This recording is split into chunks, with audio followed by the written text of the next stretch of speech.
Bugungi videomizda 2026 yilgi Chevrolet Cobalt haqida gaplashamiz. Ushbu model O'zbekistonda eng ko'p uchraydigan transport vositalaridan biri bo'lib, yangi avlod talqini bilan yanada zamonaviy ko'rinishga ega bo'ldi. Keling, uning dizayni, texnologiyasi, qulayligi va harakat imkoniyatlarini batafsil ko'rib chiqamiz. Avvalo dizayn haqida.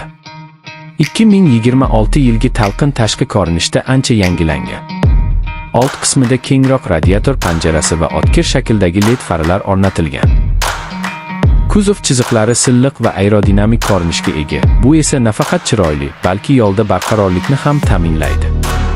Orqa qismida zamonaviy fonarlar va soddalashtirilgan bamper umumiy ko'rinishni boyitadi.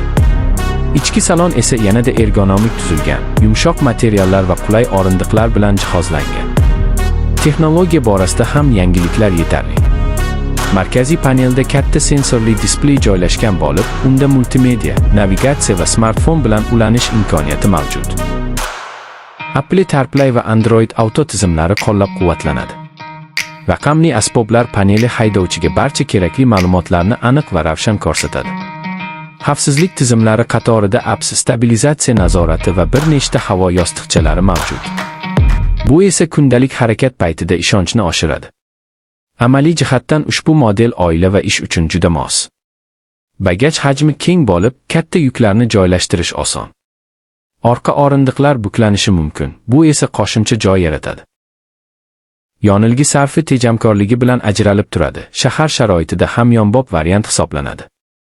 Shuningdek, servis va ehtiyot qismlarining mavjudligi O'zbekistonda juda qulay. Harakat ko'rsatkichlariga to'xtaladigan bo'lsak, 1.